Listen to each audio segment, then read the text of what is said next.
Halo semua, hari ini tajuk yang akan saya terangkan adalah komposisi seramik dan kegunaannya. Jadi saya akan sentuh apa itu seramik, jenis-jenis seramik, komposisi seramik dan dua jenis seramik iaitu seramik tradisional dan seramik termaju. Yang pertama kita lihat dulu berkaitan dengan seramik.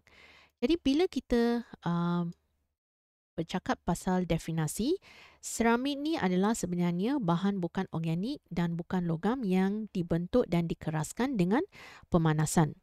Jadi ada tiga komposisi utama yang membentuk seramik iaitu aluminium oksida, logam, sebatian bukan logam titanium karbida atau sebatian separa logam silikon karbida. Jadi sifat umum seramik adalah tahan suhu tinggi, keras dan rapuh. Seterusnya kita lihat seramik tradisional. Jadi seramik tradisional ni adalah dibuat daripada tanah liat. Jadi tanah liat ni digunakan untuk membuat barang-barang seperti tembikar dan jubin. Seramik termaju pula adalah diperbuat daripada bahan bukan organik seperti oksida, karbida dan nitrida.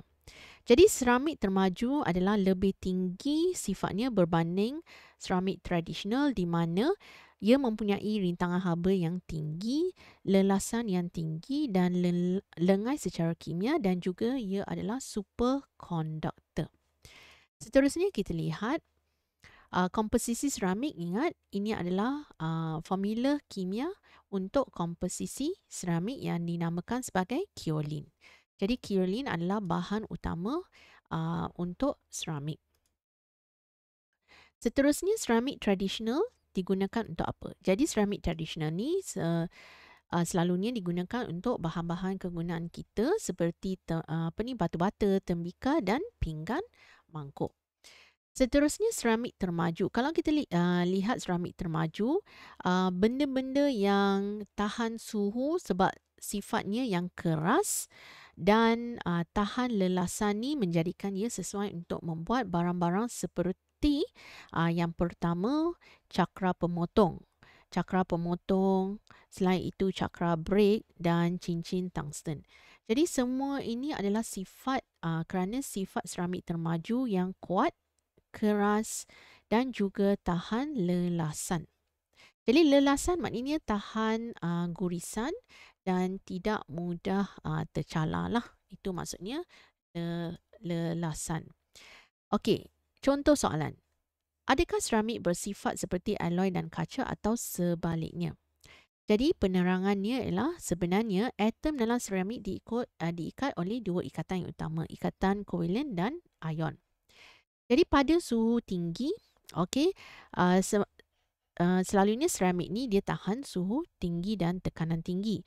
So bila dikenakan daya, okey, atom dalam seramik tidak mengelongsor, tapi tenaga yang kuat akibat daya yang kuat ni dia akan memecahkan ikatan antara atom.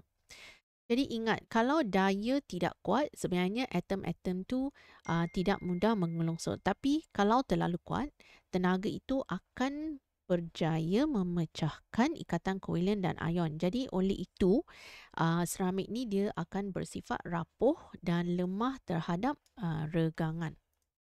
Jadi seterusnya kita lihat uji kendiri 8.3. Jadi isikan tempat kosong. Seramik merupakan pepejal bukan logam dan sebatian bukan organik. Berikan 3 contoh bahan yang membuat seramik. Jadi kita tahu 3 contoh bahan yang membuat seramik ni adalah bukan logam, logam dan separa logam. So kalau logam adalah aluminium oksida, separa logam adalah silikon karbida dan bukan logam adalah titanium karbida. Silikon karbida ni ialah contoh seramik termaju dan sifatnya adalah seperti belian. Bolehkah ia digunakan untuk membuat gelas terangkat? Jadi kita ada dua contoh kemungkinan jawapan. Kalau anda setuju, boleh, maksudnya gelas yang dibuat daripada silikon karbida adalah keras. Keras, selain keras, dia adalah lengan secara kimia. Maknanya sifat-sifat kita guna sifat seperti silikon tembikar termaju lah. Okey, seramik termaju. Kalau anda jawab bukan, maksudnya adalah mahal. Okey, kenapa tak boleh? Sebab mahal dan tidak lutsina.